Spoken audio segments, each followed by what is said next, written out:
Dr. Yano is a fellow at Hitachi, and he's known for his pioneering work in the semiconductor field, such as CPL, one of the biggest energy-efficient long-circuit families, and the world's first room temperature single electron memories. In 2003, he expanded to the measurement and analysis of social big data using wearable sensors way before they were even using the word big data.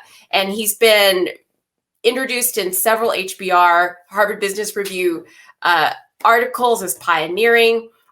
He's collaborated with many of the people that you might know that we follow, like Professor Sonia Lubinsky and Professor Michele, the flow guy, I can never say the name completely, on quantifying happiness and flow with wearable sensors.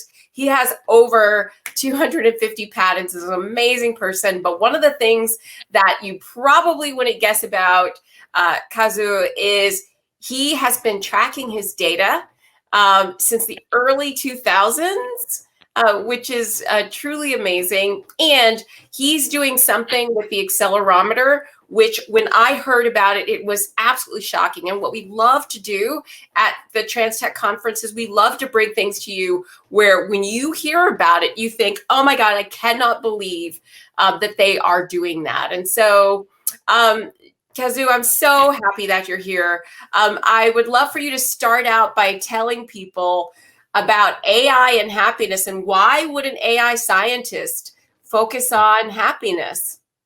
Yeah, thank you, Nichol. It's my great pleasure to be here. I entered Hitachi 36 years ago, and early 20 years, I was involved in R&D of semiconductor business. But 17 years ago, Hitachi decided to stop the semiconductor business. That's why we had to look for something new. And before that, stopping the semiconductor business, we were creating very small computers for mobile phones, so saving energy and maximizing performance under such a constraint. So small computers might be something we are very good at. That not just for phone. We believe that might be something, collect data. But those small computers might not be very big business. And so the data collected by those devices might be something big. That's our imagination about 17 years ago. And we start collecting a lot of data. I will show later, and something very important is objective data is needed to utilize the data. Objective variable, outcome. And the outcome of our society, our business, is, of course, GDP or productivity, or much more important is the happiness of people. Actually, when I was in the university students, I like reading something related to happiness, something like Glück by Karl Hilti, Swiss philosopher. And so I made a contact to Mihai Csikszentmihalyi or Sonia Lubinsky or Fred Luthans, who are quite active research on making people happy or analyzing what is happiness. And so AI and the data. AI needs objective variables. So the highest value of any business or people or society is the happiness and well-being. And happiness and well-being is not monolithical. Everybody has his or her own happiness. The means to be happy is very individual and diversified. And that's where the data plays a very important role. AI and data provides you the potential to be person by person, day by day, situation dependent, happiness opportunity. That's why I think the data and AI and happiness is very interdependent. Mm. Okay. I love it, and I would love for you to. As I was researching to learn more about what you've built and what you've done, and I really was looking at the work that you did at that you've done at Hitachi, and the amount of data that you've built up, and and just like what you discovered about happiness and social wellness. Could you tell us a little bit about the social wellness index, and Yeah. you have some slides to share to help people understand like this groundbreaking, extraordinary work that you've done? Okay.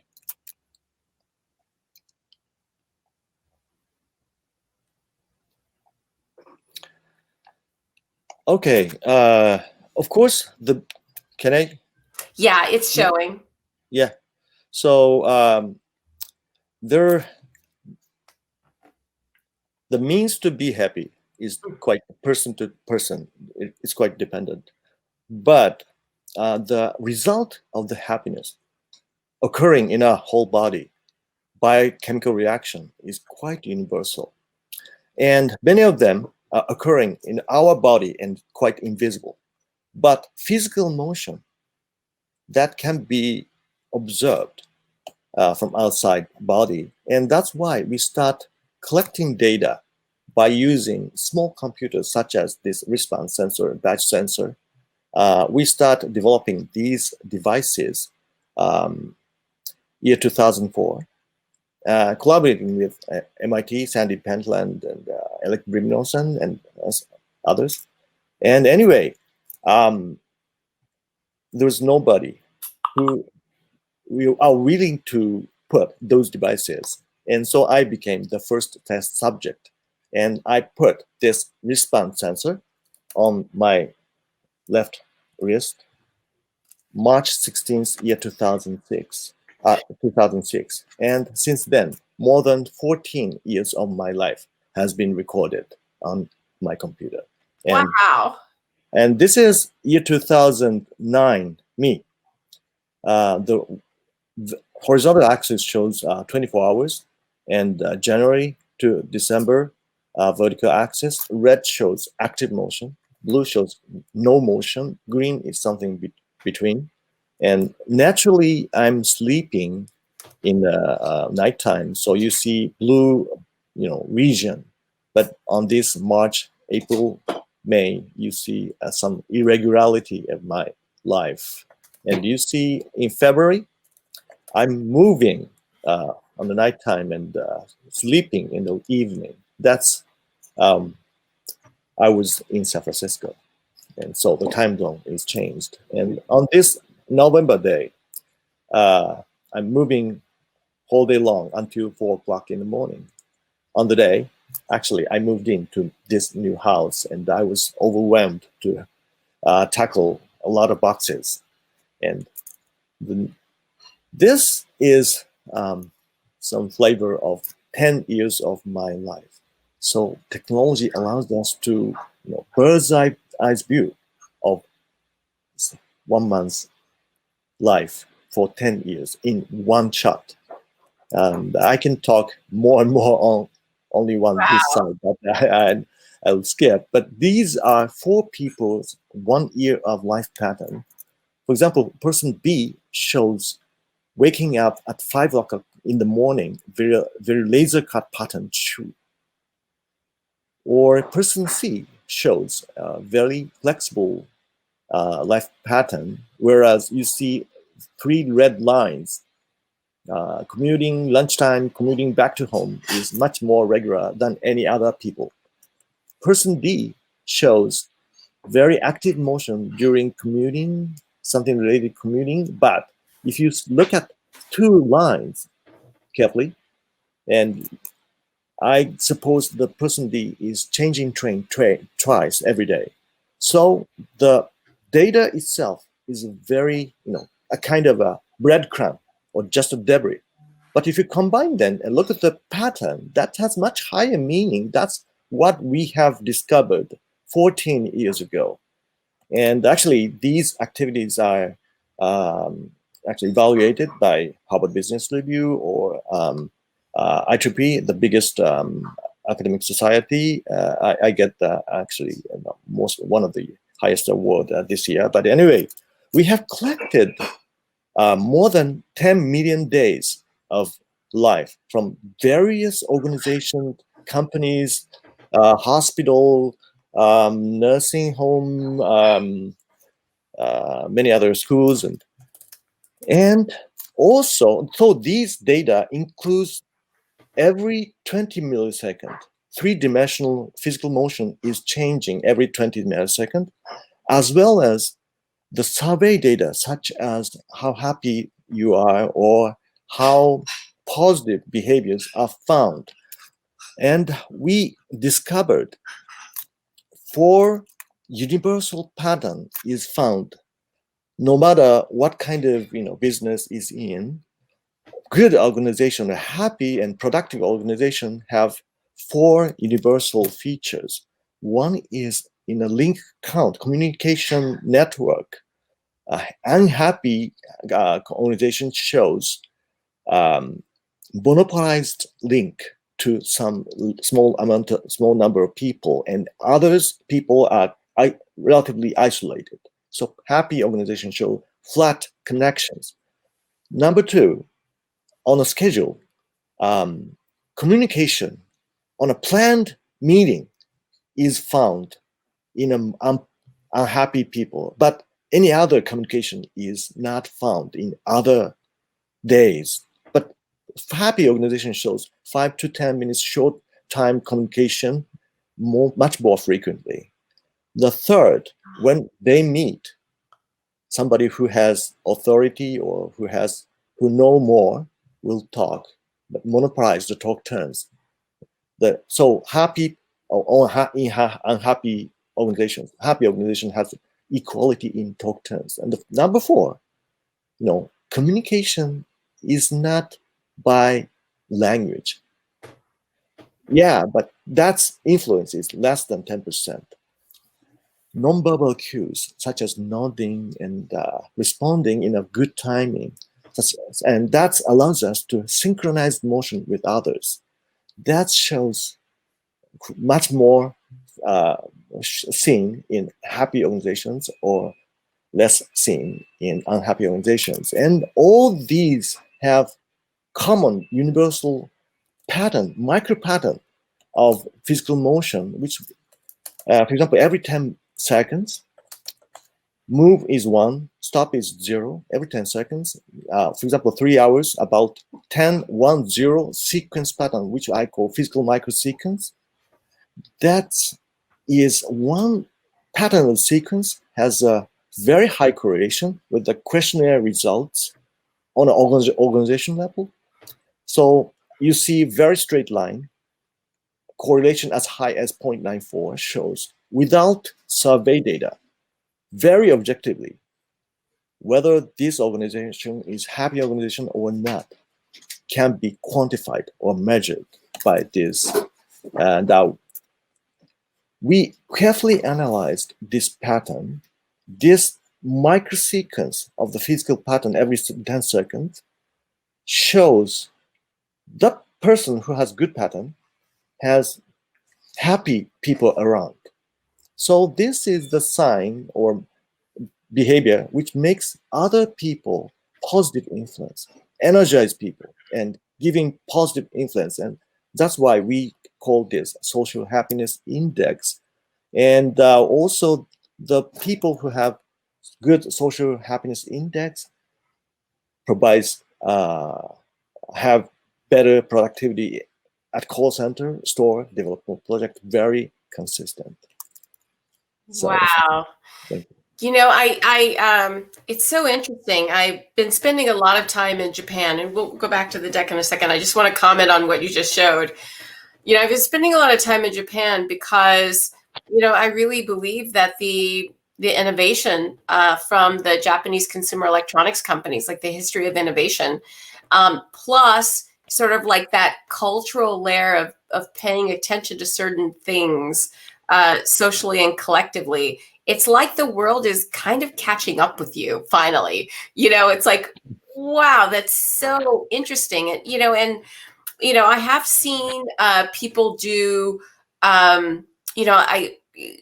Poppy's got this amazing, Poppy Crum, who spoke yesterday, she's got this amazing TED Talk where, one of the things that she shows is how excellent, shows, the comfort people are having individually and in groups, and sort of like this, this reality that there could be, that the measure of excellent and the amount of CO2 in your excellent shows, the quality of the relationship. And so, everything that before I found you, everything that I had heard about like really social wellness, so much of it required so much hardware. And what was amazing about what you've done is it's just the accelerometer. Like Right. that's it. Because when people are talking, it shows up on the accelerometer, and that's how you're picking up, the pairing of whether or not the conversation's going back and forth. Because when I breathe, when I talk, when I slump, like all of it shows up on the accelerometer, and so it's just sort of amazing that such a simple little piece of technology can show so much information.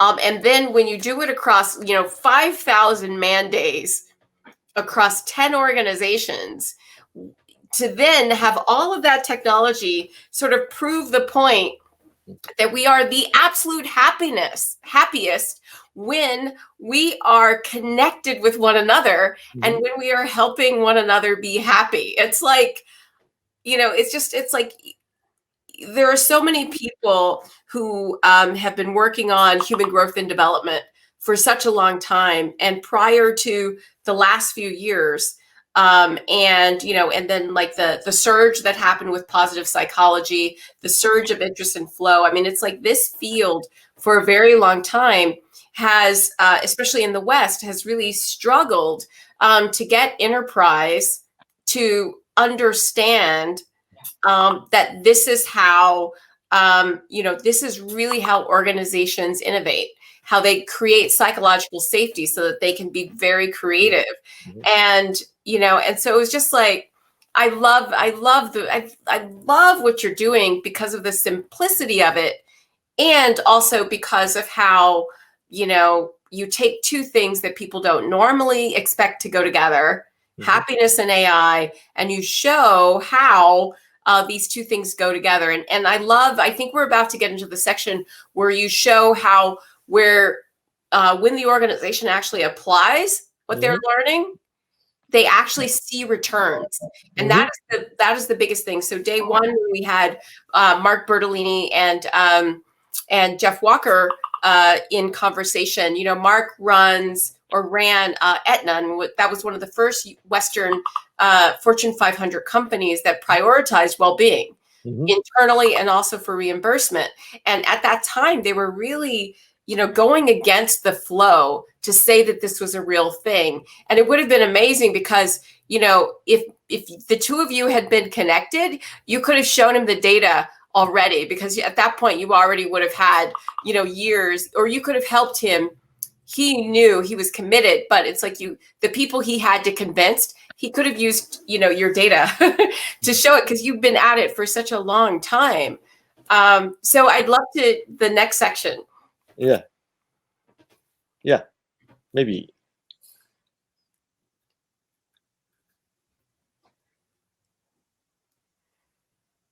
Yeah, it takes a little bit of a moment to catch up with us.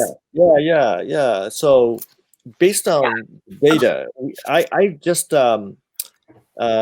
started up a new company in July, spin-off from Hitachi, and good distance from Hitachi, not too isolated, but not observed, more degree of freedom, and good connection openly with others, called Happiness Method. Anyway, that's technology, as I explained, allows us to give organization evidence-based management.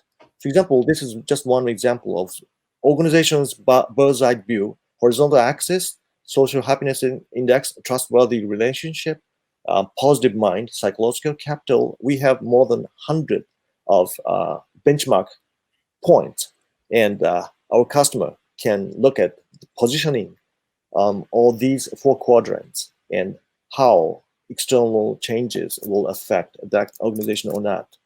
And also, this technology allows us to maximize productivity and minimize problem by preventing employee from isolation. And from the data, we can show this view that this person with rain shows more isolated from 7 days ago for some reason, but you might be prioritizing this person for some preventing isolation for the supervisor or manager. And actually, we applied this technology for some call center and 2 centers doing exactly the same work and performance, and sales success rate was raised. Annual sales success rate was 27% enhanced. And the third point is 1 minute positive ritual. We then very simple example for 83 companies from 4,000 people, and actually put a very positive declaration in the morning, just or picking some menu from the menus, and a very simple positive intervention creates 33% positive mind index increased, and that is related to 10% profit enhancement. And also in Hitachi Group, a similar application was used for 4 months, and 27% again sales improvement has been achieved by 600 sales employees. So we now provide an app called Happiness Planet. Unfortunately, this is only in Japanese right now, but in the early next year, we will provide in English version. Okay. Wow. Oh, wow. I mean, I think, the 2 things that I really love about this is that, we're moving into a time period where things that are considered warm and fuzzy, things that people thought were incidental, externalities that didn't really matter, we're actually getting the data to show that this is actually the stuff that counts the most. And that is that's so exciting to me. And I love that you already have, the data at scale, like you've shown it, and it's at scale. And so I'm just so, truly grateful about your work. What I'm really hoping for is, I really believe that you're an inspiration for people to know, because in the West, we sort of slowed down a little bit on, some of these types of studies. And so, I think you also really show the value of it. And so I guess in the last few minutes we have left, for other people who are thinking about this space, what is your words of advice or inspiration? What are the things that you hope that other people start to work on at the intersection of AI and happiness? Yeah. Thank you. We are now focusing on making employee happier and create better organization right now. But the measurement of the happiness and measurement of good relationship with others, I think, has a very tremendous impact on any services and businesses. For example, financing, the interest rate should be related to the happiness of an individual or organization, because they will likely to be more successful. Or many other possibilities of measuring of the happiness can be related to, because that's purpose of the services. And so I look forward to working with quite a wide variety of service people to multiply quantitative happiness with the existing services. And another important open possibility is to connect financial index such as valuation of the company with this very objective human measures. If this divided two communities are interconnected, I haven't have a clear proof, but there are many hints and evidences that happy and good relation, the organization with good relationship will have higher valuation, higher stock in the future. So it's kind of a precursor of that, financial evaluation.